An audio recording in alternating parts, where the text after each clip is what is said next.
बिस्मिल्लाहिर्रहमानिर्रहीम। अस्सलाम वालेकुम जी, मैं नजमुल हसन बाजवा हूँ। नाज़रीन किराम, 9 नवंबर और हफ्ते के रोज़ का आगाज़ हो चुका है। आज का दिन कई हवालों से अहम है। सबसे पहली और बड़ी खबर तो यह है कि पहली बार जेल के अंदर से इमरान खान ने अपने बाहर आने की बजाते खुद अपनी ज़बान से बात की है। इससे पहले हमने कभी इमरान खान को यह कहते हुए नहीं सुना, बल्कि इमरान खान हमेशा यह कहते रहे कि मुझे अभी ये मजीद अंदर रखेंगे, मुझे ये मजीद जो है वो लटका के रखेंगे, मुझे ये बाहर नहीं आने देंगे। पहली बार ऐसा हुआ है कि इमरान खान बजाते खुद इस बात का इशारा दे रहे हैं कि मैं बाहर आ रहा हूं। उन्होंने अपने एक वकील से गुफ्तगू करते हुए कहा, जब वकील ने पूछा खान साहब कब तक बाहर आ जाएंगे, तो पहली बार इमरान खान, उनका वकील ये बताता है और उसने वीडियो भी रिकॉर्ड की है कि भाई इमरान खान साहब मुस्कुराए और मुस्कुरा के जवाब दिया उन्होंने कि मैं जल्द बाहर आ रहा हूं। तो ये पहली बार ऐसा है कि इमरान खान इस बात का इशारा दे रहे हैं कि भाई इनफ इज इनफ। अब इमरान खान को सिस्टम रोक नहीं सकता है। गो के अब बहुत सारी बातें, बहुत सारी चीज़ें, बहुत सारे बयानात, बहुत सारे दावे, और जी मार दांगे, कुट दांगे जी, ओ जी राविदा चैन, और ये बहुत सारी गुफ्तगू आप सुन रहे हैं। और क्या होगा जो अमेरिका की कॉल आ जाएगी तो क्या हो जाएगा, फलाना फलाना, बहुत सारे ऐसे दावे सुन रहे हैं। लेकिन नाज़रीन किराम, हकीकत ये है कि ये निज़ाम बढ़ चुका है, ये सिस्टम बढ़ चुका है, और ये सिस्टम इमरान खान को जेल के अंदर होल्ड नहीं कर सकता। क्यों नहीं कर सकता, इसकी जो है ना वो दलील में मेरे पास 3 बड़ी खबरें हैं। 3 ऐसी खबरें हैं जिनको सुन के आपको ये अंदाजा होगा कि ये इनकी कहानी मुक चुकी है। ये बार बार से आपको हंसते हुए नजर आ रहे हैं। अंदरू इन्हों की गल मुक गई है। अंदरू वो कहते हैं ना, वो अंदरू मर गए। बाहर से ये जो हंसते मुस्कुराते आपको टॉक शोज में बैठ के बताते नजर आ रहे हैं ना कि हमें क्या फर्क पड़ता है अगर अमेरिका कॉल कर दे या फुला हो जाए, निकलवाना होता तो फुला को ना निकलवा लेते, शकील अफरीदी को ना निकलवा लेते, इमरान खान उनका ज्यादा शक है। ये कहने वाले लोग जो हैं वो अंदरू मर चुके हैं। वैसे मैं भी इस बात की जो है ना वो सपोर्ट नहीं करता कि कोई मुल्क हमारे मुल्क के मामलात के अंदर मुदाखलत करे। लेकिन देखिए ना कि हमने अपने मुल्क के अंदर अगर जंगल का कानून नाफिज कर देंगे तो फिर भी मैं ये अलम बुलंद करता रहूं कि भाई ना ना ना ना साढ़े हल कोई ना देखे। तो 3 बड़ी खबरें हैं नाज़रीन किराम, वो तीनों खबरें आपके सामने रखूंगा, जिससे आपको अंदाजा हो जाएगा कि सिस्टम बढ़ चुका है और इमरान खान को यह सिस्टम होल्ड नहीं कर सकता और इमरान खान बाहर आ रहा है। ये तीनों, और मैं जिन शख्सियात को कोट करूंगा वो शख्सियात हैं जो ताकतवर शख्स, मतलब होने वाली मीटिंग्स के अंदर बतौर गवाह शरीक थी। उन शख्सियात को कोट करके मैं आपके सामने खबरें रखूंगा। आगे बढ़ने से पहले दरखास्त, चैनल को सब्सक्राइब जरूर कीजिए, आपकी सब्सक्रिप्शन मैटर करती है।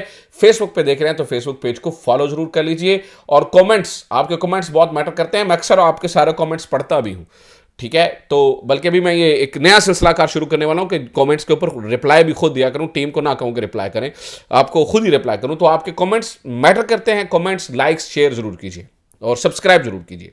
अच्छा जनाब, पहली खबर से आगाज करते हैं। सबसे पहली खबर नाज़रीन किराम हामिद मीर साहब दे रहे हैं। हामिद मीर साहब कह रहे हैं पिछले कुछ दिनों के अंदर कुछ ऐसी आलमी शख्सियात पाकिस्तान के अंदर आई, और अगले 1 से 2 हफ्तों के अंदर कुछ ऐसी शख्सियात पाकिस्तान के अंदर आ रही हैं जो पाकिस्तान से सवालों जवाब करेंगी। किस किस्म के सवालों जवाब? इस किस्म के सवालों जवाब के जनाब आपने ये जो सियासी मुखालिफिन को तुन के रखा हुआ है इसका जवाब दें। आपने ये जो इंसानी हकूक के ऊपर जो है ना वो कदगन लगा के रखी हुई है इसका जवाब दें। और वो बहुत सारे जो है ना वो शख्सियात की यहाँ पे आर्म ट्विस्टिंग होगी। शख्सियात से मुराद ये मोहसिन नकवी साहब जैसे लोग जो है ना वो आपको पता है वो क्या कर रहे हैं। तो बहुत सारी जगहों पे आर्म ट्विस्टिंग हो सकती है। अब हामिद मीर साहब की ये खबर है कि वो शख्सियात आ रही हैं। अब वो शख्सियात किस तरह से और किस कैपेसिटी में आ रही है मैं आपके सामने रख देता हूं। बहुत सारे लोग कह रहे हैं ना कि फोन आ भी गया तो क्या करेंगे, भाई हम ज्यादा ताकतवर हैं, यहां पे नहीं छोड़ेंगे तो नहीं करेंगे, तो ऐसा मुमकिन नहीं है। क्योंकि हमें ये जो इमदादें मिलती हैं, हमें ये जो कर्जे मिलते हैं, हमें ये जो मुख्तलिफ चीज़ें हमारे पाकिस्तान में जब हमें ज़रूरत होती है तो आ जाती है ना। तो जैसे कि IMF पैकेज है, वर्ल्ड बैंक से पैसे आ जाते हैं, या जगह जगह फला फला फला, वो हमें मिलती हैं क्योंकि हमने मुख्तलिफ ट्रीटीज़ के ऊपर सिग्नेचर्स किए हुए हैं। हम मुख्तलिफ ट्रीटीज़ के मुख्तलिफ मुआहदों के ऊपर हमने सिग्नेचर्स किए हुए हैं, जिनमें बहुत सारे जो रिलेटेड हैं वो डेमोक्रेसी से, जमहूरियत से और इंसानी हकूक़ से जो है ना वो इंसानी हकूक़ से मुतालिक है। तो आप उसके सिग्नेटरीज हैं, आप उसके मुखालिफ नहीं जा सकते हैं। आप टीवी पे बैठ के यही नहीं कह सकते हैं कि रावी डंडा ही डंडा चलाएगा, रावी चैन ही चैन लिखेगा, तुम दांगे मार दांगे। आप टीवी पे बैठ के भोंपुओं के जरिए ये नहीं कहलवाते हैं कि भाई डंडा पीर चलेगा। आप ये नहीं कहलवाते हैं कि इमरान खान का कोई फ्यूचर नहीं है। आप ये नहीं कहते हैं कि वो जेल के अंदर ही रहेगा, आप सियासी केसेस नहीं बनाते हैं, और बना लेते हैं तो उनको टीवी पे बैठ के फ्लॉन्ट नहीं करते हैं उनसे। आप मुल्क के सबसे बड़े सियासी रहनुमा की तस्वीर और नाम चलने पर पाबंदी नहीं लगवाते हैं। आप ये नहीं कह सकते हैं कि भाई आइंदा के बाद उसकी तस्वीर नहीं चलानी, उसका बयान नहीं चलाना, और जहां पर जरूरत पड़ जाए उसका नाम लेने की तो इमरान खान नहीं कहना, बानी पीटीआई कहना है, बानी पीटीआई। इस अल्फाज से दोहराना है आपने, ऐसा नहीं होता है। तो हामिद मीर साहब बता रहे हैं कि जनाब अगले 1 से 2 हफ्ते के अंदर वो शख्सियात यहां पे पाकिस्तान में आ रही हैं और वो सवालों जवाब करेंगे कि भाई जवाब दीजिए, आपने जो सियासी मुखालफिन हाजी इम्तियाज़ के साथ देख ले क्या हो रहा है, बहुत सारे लोग ना, लोगों की माओ बहनों बेटियों के साथ क्या हो रहा है, तो इसके ऊपर वो पूछेंगे, इसके ऊपर क्या जवाब देंगे, और एक प्रेशर क्रिएट होगा। और उस प्रेशर के अंदर आपको वो कहा जाएगा, ये तो नहीं कहेंगे ना कि इमरान खान की पार्टी के साथ ये ना करें, ये नहीं कहेंगे कि भाई इमरान खान को बाहर कर दो, लेकिन वो ये कहेंगे कि भाई ये जो इंसानी हकूक़ की खिलाफ वर्जी कर रहे हैं वो क्यों कर रहे हैं। तो इंसानी हकूक़ की खिलाफ वर्जी और सियासी मुखालिफिन को तुनना तो पीटीआई को हुआ है ना, और भाई पीपल्स पार्टी को थोड़ी तुनना हुआ गवर्नमेंट ने, या नून लीग को थोड़ी तुनना हुआ इन्होंने, पीपल्स पार्टी को पीटीआई को तुनना हुआ है, तो उसी के ऊपर जवाबदेही होगी। तो ये एक इंतहाई अहम और बड़ी चीज़ है, इंतहाई अहम और बड़ी चीज़, ये कोई सादा मामला नहीं है, और इससे एक बहुत बड़ा चेंज नाज़रीन कराम हम देख सकेंगे। दूसरी खबर भी सुन लीजिए।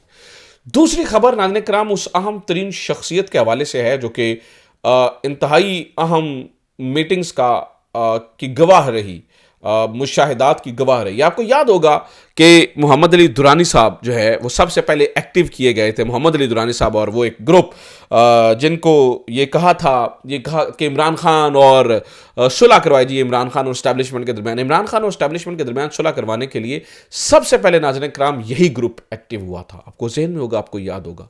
अब वही लोग दोबारा से कह रहे हैं कि जनाब इमरान खान के साथ बड़ी ज्यादती हो गई है। अब ये देखें ना, कुछ लोग हैं जो एक्टिव हो चुके हैं। मोहम्मद अली दुरानी साहब आपको मुख्तलिफ टीवी शोज में बैठे हुए ये गवाही देते हुए नजर आ रहे हैं। उन्होंने कहा कि भाई सिस्टम नहीं मुकाबला कर सकता है इमरान खान का, इमरान खान को बाहर लेके आना पड़ेगा। और ये वो लोग हैं जो कि उन ताकतवर शख्सियात के साथ महवे गुफ्तगू रहे हैं, उनकी वो उन मीटिंग्स के जो है ना वो गवाह रहे हैं। ये वो लोग गवाही दे रहे हैं और वो ये कह रहे हैं कि भाई इमरान खान को नहीं रोका जा सकता है। और फिर सिर्फ इमरान खान ही नाज़रीन कराम, मैं आपको ये भी बता दूं कि सिविल सोसाइटी एक्टिव हो चुकी है। आप ये देखें, मुस्तफ़ा नवाज खोकर, मोहसन दावड़ जैसे लोग, फिर अख्तर मैंगल जैसे लोग, ये 26वीं आईनी तरमीम के खिलाफ जो है वो अदालत में जा रहे हैं, और ये लोग बढ़ चढ़ कर इन चीज़ों के अंदर हिस्सा ले रहे हैं, तो रोका नहीं जा सकता है। अगली खबर सुनिए, ये खबर भी काफ़ी तकलीफ का बायस होगी, और मैं आपको बता रहा हूँ कि इस खबर से भी काफ़ी प्रॉब्लम होगी। वो खबर नाज़रीन कराम JUI और इमरान खान की मुलाकात है। मैंने कल आपको एक इत्तला दी थी और मैंने आपको ये बताया था कि मौलाना फजलुर रहमान साहब मुलाकात कर सकते हैं इमरान खान से, और मैंने आपको बताया था कि फिल वक्त वो लंदन के अंदर हैं, आराम कर रहे हैं, वापसी पे इमरान खान से मुलाकात हो सकती है। उसके अंदर एक बहुत अहम पेशरफ्त हुई है, और वो पेशरफ्त ये हुई है कि अब JUI फे के जो सेनेटर कामरान मुर्तज़ा साहब हैं वो सबसे पहले इमरान खान से मुलाकात करेंगे, और वो फौरी तौर पर इजाज़तनामे के लिए कहेंगे। इजाज़त लेके सबसे पहले JUI फे और इमरान खान के दरमियान ये पहली मुलाकात बाज़ाब्ता इमरान खान से पहली मुलाकात होने जा रही है। और ये सेनेटर कामरान मुर्तज़ा साहब वो हैं जिन्होंने 26वीं आईनी तरमीम के ऊपर ये जो वो दिया नया एक आया था ना, यानी ड्राफ्ट, वो कामरान मुर्तज़ा साहब ने रेडी किया था। तो PTI और JUI फे की कुर्बत नाज़रीन कराम ये सिस्टम को वाड़ के रख देगी। मैंने पहले आपको बताया कि JUI फे इकट्ठी हो रही है, PTI इकट्ठी हो रही है, अख्तर मैंगल साहब इकट्ठे हो रहे हैं, जमात इस्लामी साथ आ सकती है, GDA साथ आ रही है। तो ये एक ग्रैंड जो है ना वो एक बनने वाला है, एक ग्रैंड ऑपोजिशन बनने वाली है, और ये ग्रैंड ऑपोजिशन नहीं संभाली जाएगी। फिर नाज़रीन कराम एक और खबर सुनिए। मैं आपके सामने सारी वो खबरें रखूंगा जिससे आपको अंदाजा हो जाएगा कि सिस्टम बढ़ चुका है, सिस्टम धुआं मार गया है, सिस्टम दी गल मुक गई है, सिस्टम दा पिस्टन मुक गया है, बल्कि मुझे कहना चाहिए सिस्टम के प्लेटलेट्स खत्म हो चुके हैं, सिस्टम के प्लेटलेट्स खत्म हो गए, सिस्टम के प्लेटलेट्स गिर गए हैं। ये भी खबर सुन लीजिए। 92 न्यूज़ के ब्यूरो चीफ हैं, फाइनेंस रिपोर्टर हैं, उन्होंने ये तला दी कि जनाब IMF जो है वो इमरान खान से मिलना चाहता है जेल के अंदर जाके। गो कि ये खबर अभी कच्ची है, अभी ये पकी नहीं है मुकम्मल, लेकिन फिर भी ये खबर काफ़ी हद तक जो है वो निशानदेही करता है कि अब सिस्टम कैसे चलेगा। देखिए, आपने जब भी बैरून मुल्क की गुफ्तगू सुननी है, बात माननी है, तो वो अल्टीमेटली इन्हीं चीज़ों के ऊपर, इन्हीं चीज़ों के बारे में सुननी है ना, तो वो आपसे सुनवा लेंगे। मैं आपके सामने नाज़रीन किराम ये बड़े कैटेगोरिकली वाज़े करना चाहता हूं कि हम नहीं चाहते कि पाकिस्तान के अंदर बैरूनी मुदाखलत हो। मैं बहैसियत जर्नलिस्ट इस बैरूनी मुदाखलत के खिलाफ हूं, लेकिन जब आप, ये तब की बात है ना जब आपके अपने इंस्टीट्यूशन सही काम कर रहे हो। आपने सुप्रीम कोर्ट को खत्म कर दिया, तकरीबन खत्म कर दिया ना, लुंडा कर दिया आपने सुप्रीम कोर्ट को। आपने सुप्रीम कोर्ट को खत्म कर दिया, आपने चीजों को उखाड़ पछाड़ कर दिया, आपने निजाम को तबाह बर्बाद कर दिया, तो कोई ना कोई तो आगे बोलेगा ना। आपने सियासी मुखालिफिन को की हड्डियों को क्रश करके उनका सुरमा बना के अपनी आंखों में पहन लिया, और क्या ही हो सकता है। लोगों की 100 साला मां से लेकर आपने 11 महीने के बच्चे के ऊपर तक तशद्दुद किया, तो फिर क्या हो सकता है। फिर हम को बड़े राइट पे खड़े हैं कि हम कहें कि नहीं नहीं नहीं, हमें बैरूनी तौर पे डिक्टेशन नहीं कबूल है। अब इसके जवाब में नाज़रीन किराम दो मुख्तलिफ किस्म के बयानी आ रहे हैं। नुसरत जावेद साहब और फात शहबाज खान हमारे दोस्त, उन्होंने भी इससे मिलती जुलती बातें की हैं कि भाई अमरीका जो दिल कह दे वो छुड़ाना होंदा तो उन्होंने छुड़ा लेंदे ना। अफरीदी नूं, शकील अफरीदी नूं उन्होंने नहीं छुड़ा सके तो इमरान खान, भाई इमरान खान का मामला अलग है, ये बात ध्यान में रखिए। लेकिन बहरहाल एक मार्केट के अंदर एक दूसरा ओपिनियन भी मौजूद है, और ये ओपिनियन को मतलब मैं इसको इतना झुटला नहीं रहा हूँ, ठीक है, हर एक की अपनी सोच है।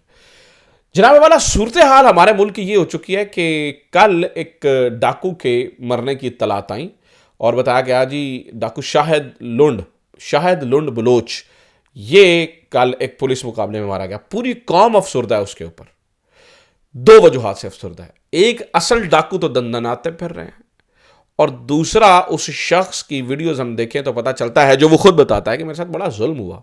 और आखिरी वॉइस नोट वो बता रहा है जी हम तो स्कूल के लिए कोशिश कर रहे हैं, वो कहता है जी हम तो निज़ाम के खिलाफ खड़े हुए थे, यानी वडेरा सिस्टम के खिलाफ, और हमारे साथ बड़े जुल्म हुए थे और इसलिए हम ये खड़े हुए थे।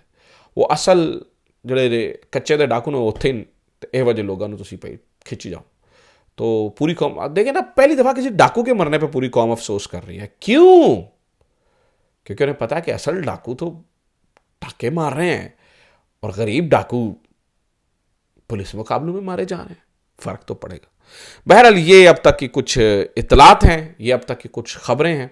उम्मीद करता हूँ ये वीडियो आपके लिए काफ़ी इन्फॉर्मेटिव रही होगी। आज 9 तारीख का दिन सवाबी इंटरचेंज के अंदर बहुत अहम तरीन लाहे अमल आने वाला है। आपको अपडेट रखूँगा, अपना ख्याल रखिए। खुदा हाफिज़, पाकिस्तान जिंदाबाद।